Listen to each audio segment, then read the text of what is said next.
In 2009, I broke two of my rules and bought a book that would change my life. 16 years later, I found myself on a film set with zero experience, living out a vision I didn't even know was mine. Let me tell you how that happened. The year was 2009. It was one of the worst years of our marriage. The real estate market was collapsing, and we were fully invested in it. Everything we had spent our entire marriage building was slipping away. In quiet desperation, I walked into a bookstore. I was just drifting through the business section, not really looking for anything, but needing something. Now, you need to know two things about me. One, I never buy a book that hasn't been recommended to me by somebody that I trust and respect. And number two, I never, ever pay full price for a book, especially not when every dollar mattered. But there it was, one book, sitting by itself on the shelf, almost like it was waiting for me. I felt compelled, almost like pulled, to buy that book. I broke both of my rules, and I took that book home and immediately began reading it. Chapter 14 changed everything. A woman named Virginia Morton, who was just fighting to survive the empty nest syndrome, wrote a book titled Marching Through Culpeper. And she had a vision to turn that book into a movie. As I read her story, I knew, with that kind of knowing that you can't rationalize, that my husband was supposed to write the music for that movie. So naturally, I did what any normal person would do, and I started stalking her. But this was 2009. Social media stalking wasn't the art that it is today. And after weeks of trying to connect with this woman, I gave up and I contacted the author of the book that I had bought originally, Marketplace Miracles. And I told him about my revelation. And his response left me cold. He said, "We've been praying for your call." It didn't take long for him to connect us with the author of Marching Through Culpeper. She sent us a copy of her book and told my husband to read the book and write her a song. He was just a few chapters in when he wrote the first song for her, and it was called Waiting on You. And if you watch to the end of this video, I will share the original demo of that song in which my husband is playing and I'm singing. It's a very rough demo, but I hope you'll see the beauty in the song. Well, Virginia fell in love with the song, and a partnership was formed. But the timing wasn't right. The movie industry was not ready for this story. But then one of Virginia's prayer partners had a dream that Marching Through Culpeper was to become a musical before it became a movie. So my husband started composing, and Virginia started scripting a musical. And in 2012, Marching Through Culpeper, the musical, premiered in Culpeper, Virginia. By then, I was already showing signs of getting sick. Within months, I was bedridden. My husband was drowning, caring for me, raising our kids, and keeping our lives together. The years that followed were brutal. Virginia lost her husband. Our kids grew up and left home, putting us into the empty nest years. I slowly but painfully started getting stronger, and our nation was growing more and more divided. But technology had finally caught up. Suddenly, creating a Civil War movie on a limited budget became possible. Fast forward to September 2025. 16 years after I bought this book, I stood on a film set in Culpeper, Virginia. watching cast and crew bring Marching Through Culpeper to life. That impossible vision, it was happening. And I was there at 56 with zero film experience. Want to know what I learned? Over the next few minutes, I'm going to share with you what those 3 weeks on a film set taught me about money, movement, and mindset, and why none of it is what you'd expect. Because here's what I didn't know when I walked into that bookstore 16 years ago. It's never too late. And the detours, well, they're just part of the story. Let's dive in. If you're new to my channel, welcome. My name is Carrie Stone, and this is Carrie On, where we talk all things money, movement, and mindset. And today, we're talking all three, as I share with you the lessons that I learned as I spent 3 weeks on a film set as a woman over 50. So what does a woman over 50 with zero film experience learn after spending 3 weeks on a film set? Well, I learned 3 things that changed how I see everything. Let's start with money, because this is the one that surprised me the most.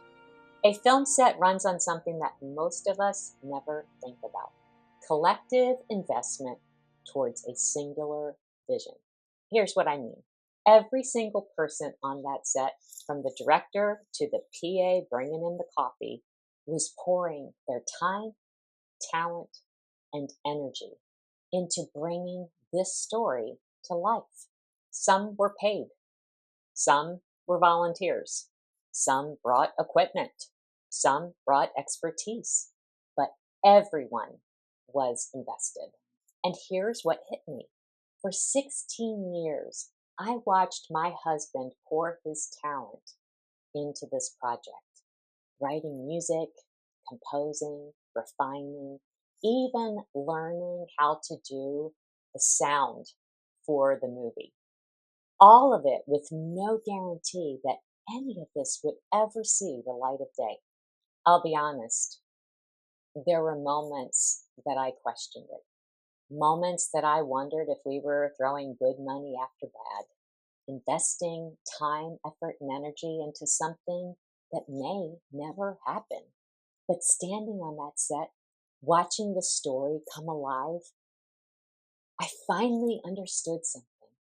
The investment that feels risky, the one you can't quite rationalize, sometimes that's the one that changes everything. Not every investment pays off in dollars. Some pay off in legacy, in purpose, in becoming the person you were meant to be. Here's what I want you to hear. If you've been sitting on something, a dream, a gift, a calling, and you keep talking yourself out of it because you can't see the return, maybe you're measuring the wrong thing. The question isn't, will this make money? The question is, will I regret not investing in this when I'm 80? And I have to tell you, the woman who wrote this book, who is now producing this movie, is 82 years old. She never gave up on this dream. So invest in the person that you want to be at 80. I'm so glad we didn't quit. Okay, let's talk about movement. And I need to be honest with you about something. I didn't know if my body could handle this. I really didn't. 2 weeks before we went on this trip, I was struggling physically. And let's not forget that it wasn't that long ago that I was completely bedridden. So here I was signing up for 12-hour days on my feet in the Virginia heat, doing physical work I had never done before. I was terrified, not gonna lie. But here's what happened. My body remembered how to do hard things. Not because it was young, because it's not. Not because it was easy. It wasn't. But because I asked it to. We have this story we tell ourselves after 50, don't we? That our bodies are done breaking down, that we need to be careful, protective, preserve what we have. And sure, wisdom does matter. I mean, we're not 25, but I learned something in those 3 weeks. Your body rises to what you ask of it. Every night, I was exhausted. Muscles I forgot about were screaming at me. But every morning, I got up and I did it again, and my body adapted. Here's what I want you to know: the biggest limitation isn't your body, it's the story you're telling yourself about your body. Now, I am not saying to ignore pain or to push through injuries. That's not wisdom, that's foolishness. But I'm saying this: if there is something you want to do, something you want to try, and the only thing that is stopping you is I'm too old or my body can't handle it, test that assumption. You might be shocked at what you're still capable of. I know I was. But the biggest lesson I learned: mindset. And this one's going to sound simple, but it's not. On a film set, things go wrong constantly. Weather changes, equipment fails, actors get sick or fired, scenes don't work. But here's what I noticed: nobody panicked. They just adapted, pivoted, found another way. And I realized this is what I've been missing. For years, maybe decades, I've been living in a fixed mindset about my life. And I think I got stuck in that because of having been sick for so long. If things didn't work out as I planned, I failed. If things took longer than expected, I was behind. If I had to change direction, I was losing. But on set, those same things were just a Tuesday. They called it creative problem solving, adapting to conditions, making it work. Same situations, completely different story. So I started asking myself, what if the detours in my life weren't failures? What if getting sick wasn't a setback? It was a preparation. What if the 16-year wait wasn't a delay? It was a development. What if every single thing that didn't go according to plan was actually setting me up for this exact moment? There are no detours, only the path. And here's the truth I walked away with: I couldn't have done this at 30 or 40. I didn't have the wisdom, the patience, the perspective. Everything that happened, the loss, the sickness, the waiting, the doubt, it all prepared me for those 3 weeks. I wasn't late. I was right on time. So if you're sitting there thinking you've missed your chance, you're too old, too late, too far behind, you're not. You're exactly where you need to be, learning exactly what you need to know for whatever is coming next. The only question is, are you going to trust the timing, or are you going to quit right before the breakthrough? Before I share these fun film facts, I need to share with you about my last day on the set. By that point, I had gone weeks without good sleep. I had conquered some very deep-seated fears. Behind the camera and in front of the camera, I had done things I never knew I could do. And that final day, I was running on fumes. I'd accidentally consumed gluten, which for me means my body was basically staging a revolt. I was exhausted, sick, and done.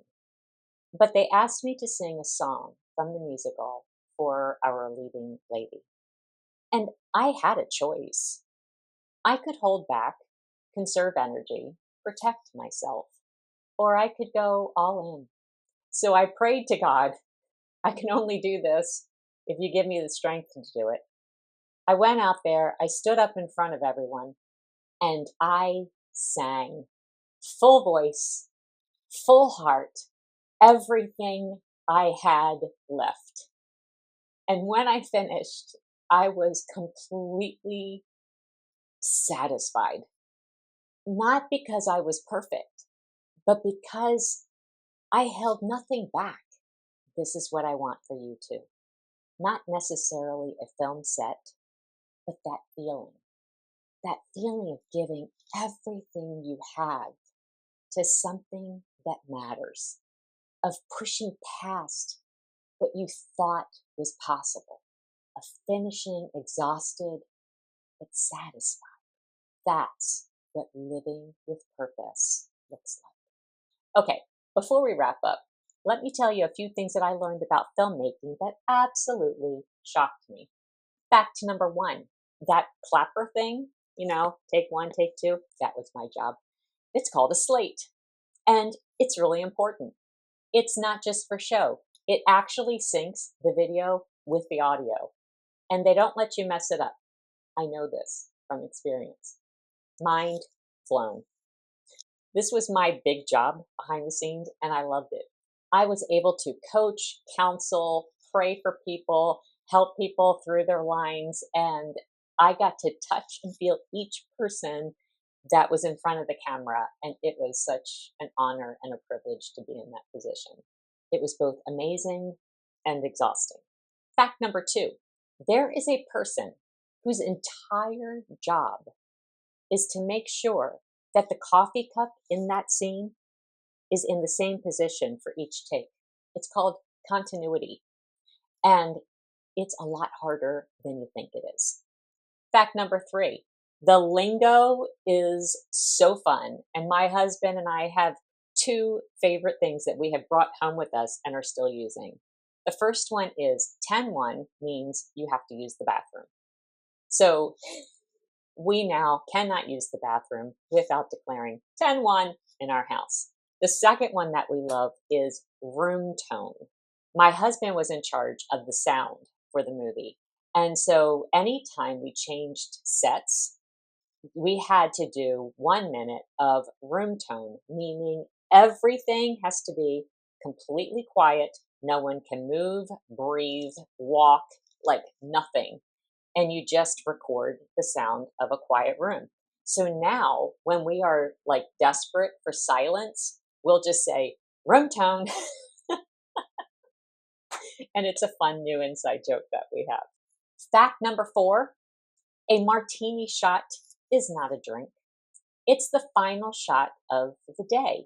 Because back in the day, after the final shot, everybody would go out for martinis. Sadly, that did not happen on our set, and I was really disappointed by that. But on the last day, I learned another term. If the martini shot does not go well, and it did not on our final day of shooting, then the first AD says, JFK, because it's the shot no one saw coming. Anyway, now you know, the martini shot's the final shot of the day. If it does not go well, JFK is called. There you have it. I don't know what comes after that if JFK doesn't go well, because it went well for us. Fun fact number 5 that I found so interesting. When you film a movie, you do not go from start to finish. That makes no sense to me even still. I expected we would start on scene 1 and work our way through the entire script, but it does not work like that. So those poor actors have to remember all the time where they are in the script. One particular time was really funny. The male and female lead are actual boyfriend and girlfriend in real life. And so they had some kissing scenes in the movie. And so the leading male goes to kiss the female, and she goes, "Hey, you're being too aggressive. This is our first kiss." So they had to remember all the time where they were in the script. It was just so interesting to watch it all play out, and I can't wait to watch the final cut of the movie because I just cannot imagine how they bring all of this together. But now you know. Fun facts aside, here's what I know now that I didn't know before I had this experience. It's not too late. The investment is worth it. Your body is capable. And every single thing you've ever been through, it's been preparing you. That book I bought 16 years ago, it wasn't random. Those years of waiting, they weren't wasted. That illness that knocked me down, it taught me to get back up. Whatever your film set is, that thing you've been putting off, that dream you buried, that calling you're afraid to answer, it's still there, waiting on you. The question is, are you going to buy the book? Because I promise you, when you do, everything changes. So I want to hear from you. What's your film set? What's that thing that you keep putting off because you think you're too old, it's too late, or you're too unprepared? Drop it in the comments below, because I'm telling you right now, you are not too anything. You are right on time.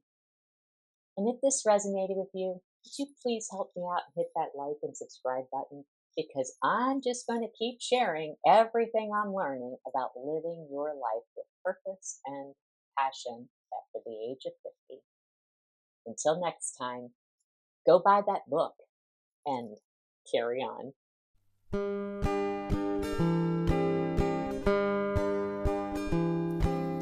Looking out my window at the night, I pray for you.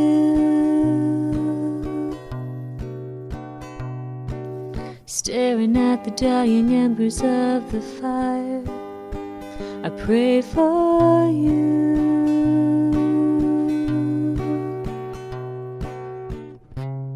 Though the room grows dark, there's still a light in me. The hope of seeing you again is why I still breathe. There's nothing else to do, waiting on you.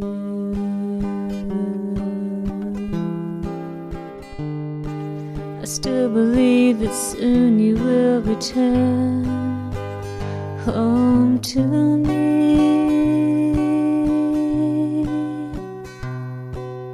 bringing every dream I ever had of love home to me.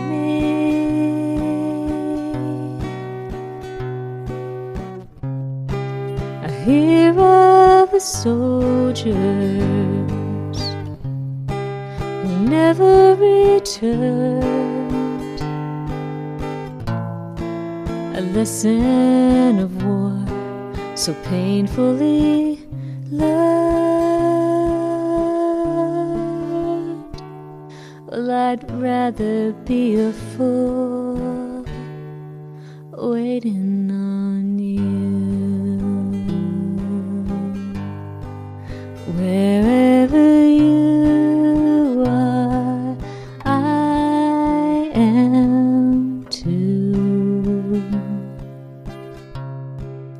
in everything I say or do, waiting on you.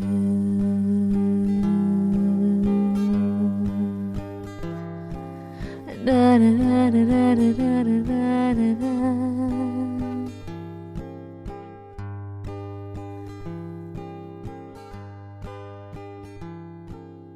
Da da da da da da da da.